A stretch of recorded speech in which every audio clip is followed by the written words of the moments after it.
રાજકોટમાં પ્રયાસ parent association કરીને મનોદિવ્યાંગ બાળકોની સંસ્થા ચલાવું છું.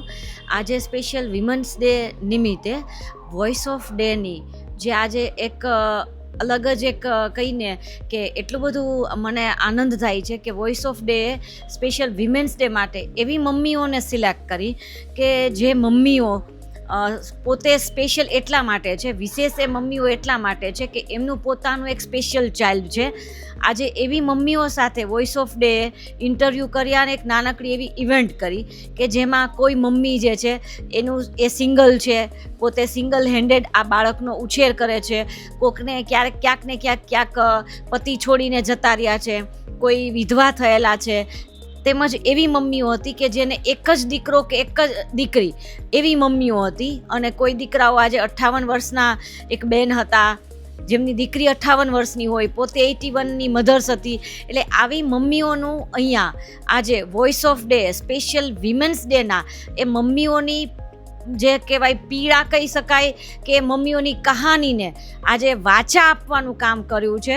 તો એઝ અ મધર તરીકે, કારણ કે હું બી એક માં છું, એટલે મને ખ્યાલ છે કે દરેક માની અલગ અલગ કહાની હોય.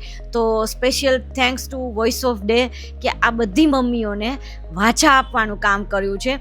અને દરેક માની એક અલગ કહાની છે, દરેક માંથી એક ઇન્સ્પિરેશન સમાજને અને લોકોને મળે છે. તો બધા જ મમ્મીઓને વિમેન્સ ડેની ખૂબ ખૂબ શુભકામનાઓ. અને મેં જોયું કે ત્યાં બધા જ બાળકો, પૂજાબેને મને આખી સ્કૂલ બતાવી અને એને હગ કરે ને કિસ કરે. એક માં આવે ને કેવું બાળક ખુશ થઈ જાય, એ સીન જોયો ને પછી મેં નક્કી કરી લીધું કે મારું બાળક હું એમના હાથમાં જ સોંપીશ. અને અત્યારે પણ એટલો ખુશ છે, વોકિંગ કરવા લઈ જાઉં તો પૂજાબેન, હું ખાલી એટલું કહું ને, ટીચરનો ફોન આવ્યો તો ચાલવાનું છે, ટીચર ખૂં એટલું બોલતા આવડે, ટીચર ખૂં. હું કહું હા ટીચરનો ફોન આવ્યો તો ચાલો તો ચાલવા માંડે. મમ્મી કે તો નહીં ચાલવાનું, પણ મેડમનું નામ લઉં ને એટલે એ બધું જ મારું કામ થઈ જાય. એટલે આજના તમારા બધાના સહયોગનો પણ ખૂબ ખૂબ આભાર કે તમે અમને બોલવાનો મોકો આપ્યો. જો મારા એની સાથે ને આગલા જન્મના કંઈ માંગણા બાકી હશે, એટલે શું છે એ ભગવાને પૂરા કરવા માટે મોકલ્યા છે. તો મારી ફરજ છે, મેં જન્મ આપ્યો છે, મારે એને પૂરા કરવાની ફરજ છે. પણ હું શું વિચાર કરું, મને એક ટેન્શન હોય કે આ તો હું છું, કાલે હું ન હોઉં ભવિષ્યમાં તો એ છોકરીનું શું થશે. અને શું છે, હજી પણ હું ટિફિન તો મારા હાથે જ બનાવી દઉં, કોઈના ભરોસે ના રાખું. ના, એનાથી મોટી 2 વર્ષ બીજી છે મારી, 60 યર્સની. એ છે ને SNKમાં ભણાવતી હતી, ટીચર હતી. અત્યારે હવે નોકરી મૂકી દીધી છે, હવે ઘરે જ છે. એને એક બેબી છે, એ એના મેરેજ થઈ ગયા છે. એને એક બાબુ છે 9 વર્ષનો. પ્રયાસમાં તો અમને આમ પહેલાં છે ને દેવપરામાં રહેતા હતા, તો અહીંયા શું ટેનામેન્ટ હતું.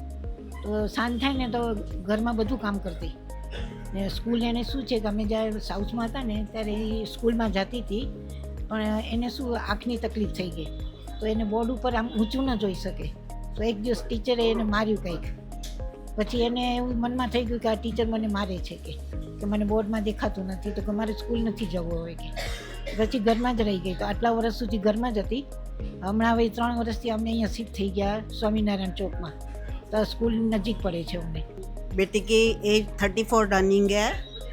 वो हुआ एकदम नॉर्मल था, बाद में बीमार हो गया, बुखार उल्टी टट्टियाँ, उसमें इसको इंजेक्शन का रिएक्शन आ गया, उसमें हो गया. तो 2 साल का था तो हमको डॉक्टर ने, मोटवानी साहब ने कह दिया था हमारा ये चलेगा नहीं, बोलेगा नहीं. तो अब 2015 से ये प्रयास में जाता है. और प्रयास में गया तो काफ़ी एक्टिव हो गया. और मैडम का मैं बहुत बहुत आभार मानूं. मैडम बहुत बहुत थैंक यू पूजा मैडम का. और घर में इसको अच्छा ही लगता बेटे को, और कहता मेरा मैडम जाना स्कूल जाना. बस पूजा मैडम का मैं बहुत बहुत आभार मानूं.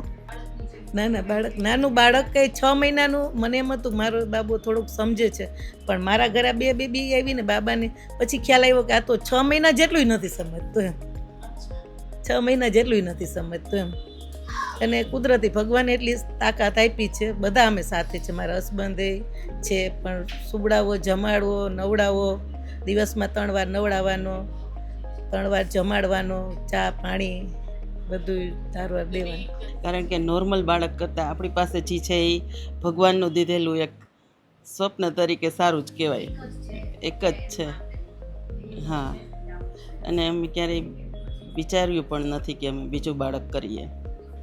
મારું બાળક એવું છે કે પહેલાં તો એને કાંઈ આમ ખ્યાલ નથી આવતો, કારણ કે ઘણી બધી ડિસેબિલિટી જોઈએ તો વધારે છે એની, પણ આમ મનથી બધું સમજી શકે. અત્યારે જેવું કે ઘરમાં કાંઈ કરી શકે, પણ એની જાતે હજી કાંઈ જ કરતો નથી. બધુંય નવડાવવાથી માંડીને ખવડાવવું પીવડાવવું બધું મારે જાતે જ કરવાનું છે. હજી એ કાંઈ કરી શકતો નથી, કારણ કે એપિલેપ્સીનો ભાગ એટલો બધો છે કે અત્યાર સુધી હજી પણ ખેંચ આવે છે. આંચકીનો પ્રકાર છે એક. હા, મારો એક જ ચાઇલ્ડ છે. મારી ડોટર શ્વેતા જાની છે. એ 27 વર્ષની છે અત્યારે અને સીપી ચાઇલ્ડ છે.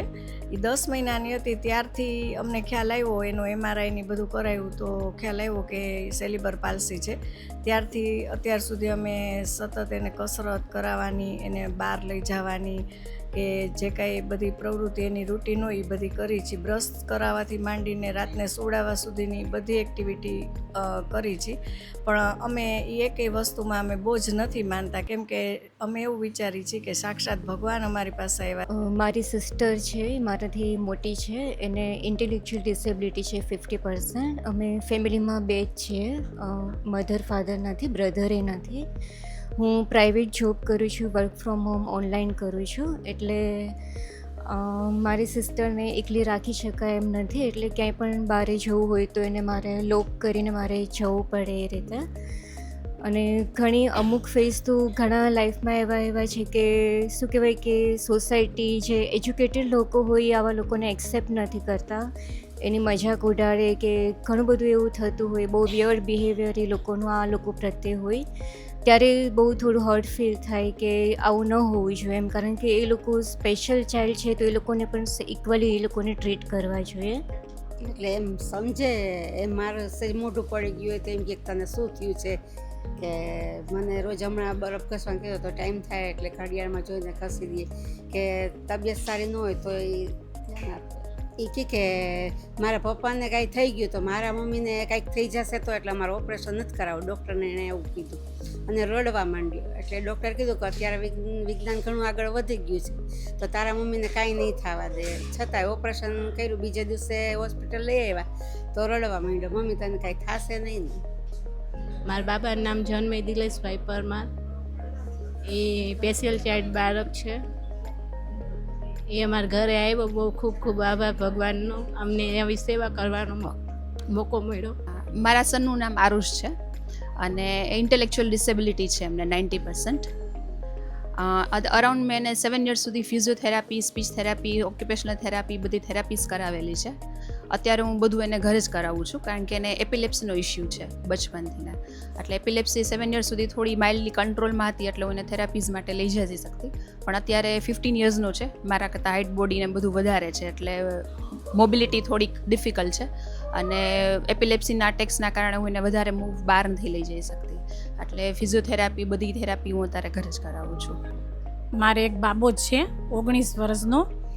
એ જન્મો ને ત્યારે 8 દિવસમાં ખબર પડી કે એને ખેંચ આવી ગઈ છે.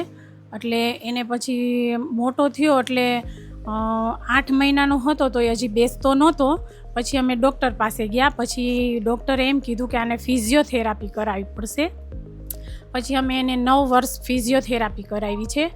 પછી હવે અત્યારે તો એને ઘણો ફેર છે, હાથે બધું એનું કામ જાતે જ બધું કરે છે, જમવાનું, નાવાનું બધું જાતે જ કરે છે ને ભણવામાં ઘણું છે. પ્રયાસ સ્કૂલમાં ભણે છે. મારા હસબન્ડ 2.5 વર્ષથી એની ડેથ થઈ ગઈ છે તો ને મારે એક જ છે આ દેવમ.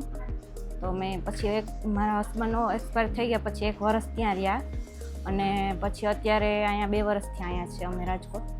ને અમારા મેર જ્ઞાતિના છે ને એક ભાઈ અહીંયા જતા એના છોકરાને લઈને, એનું નામ કરણ છે, એ 17 વર્ષમાં. તો એ લોકોએ અમને કીધું કે ત્યાં પ્રયાસ પેરેન્ટ્સ છે પૂજાબેન, તો કે તમે ત્યાં આવી જાવ, એટલે અમે અહીંયા આવી ગયા. ને હવે 2 વર્ષથી અમે અહીંયા જ છે ને અમે બહુ આમ અહીંયા આવીને બહુ હિંમત આવી ગઈ.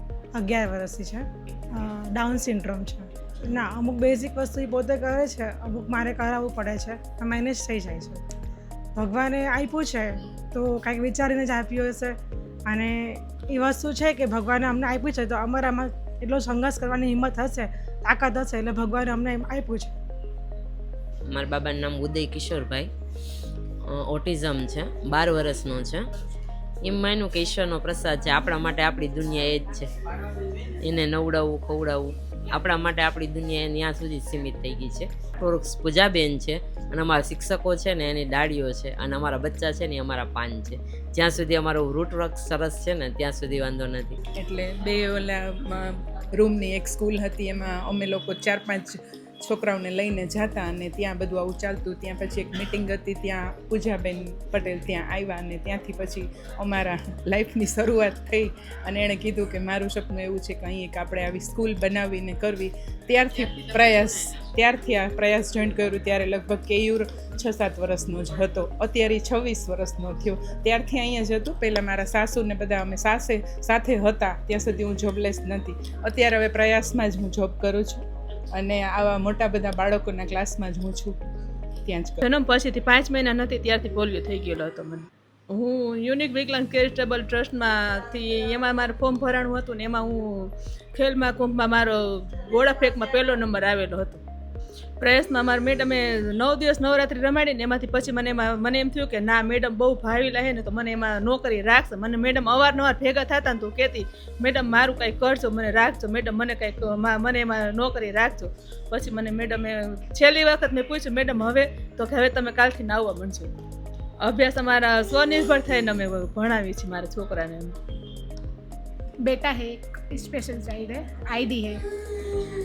पहले तो मेरे को पता ही नहीं था, वो 7-8 साल का हो उसके बाद मेरे को पता चली. फिर उसके पापा तो स्वीकार ही नहीं रहे थे कि उसको इसकी तकलीफ़ है. फिर मैं सिविल में लेके गई उसको. दवा का ही हाइपर बहुत था, तो एक जगह बैठता नहीं था, वो इधर उधर भागता ही रहता था. इधर उधर भागते ही रहता था, एक जगह नहीं बैठता था. कभी ऊपर अगासी से नीचे गिर जाता, कभी मेरा ध्यान नहीं रहता तो पगथिये से नीचे चला जाता था, क्योंकि मैं अकेली रहती थी, इसलिए बहुत ध्यान रखने बहुत परेशानी होती थी. कहीं भी जाओ, ससुराल में जाओ तो ये बोल देते थे कि इसको लेके यहाँ मत आना, दिवाली पे इसको लेके मत आना, दोनों का आना हो तो अकेले ही आना. ऐसा बोलने को सुनने को मिलता था. फिर सब जन जाना ही छोड़ दिया, मतलब कहीं जाना ही नहीं, अपने घर पे रहो, अपने बच्चे को रखो बस. फिर 2 साल उसको हॉस्टल भेजा तो थोड़ा बहुत अपना सब करने लग गया. पहले नहीं करता था, 8-9 साल तक उस रूप नहीं करता था. फिर हॉस्टल गया 2 साल, फिर थोड़ा बहुत अपने हाथ से उसका सब काम कर लेता था, नहा लेता था, कपड़े पहन लेता था. फिर किसी ने बताया कि प्रयास करके स्कूल है.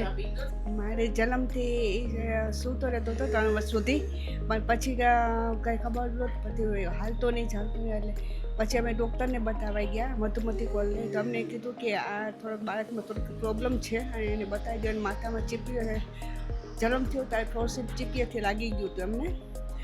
અને મને એમ તો ખબર જ હતી કે એને જ્યારે જન્મ થયો ને ત્યારે જ લાગી ગયું હતું. મારા સાસુને મેં કીધું અમને કે આને લાગી ગયું છે, તો મારા સાસુએ એમ કીધું કે તારા ભૂલથી લાગી ગયું છે એમને. પછી એ બતાવવા ગયા તો એને કીધું કે તમે એને થેરેપી બધું કરાવો. તો મેં 8 વર્ષ સુધી મેં થેરેપી બધું કરાવ્યું.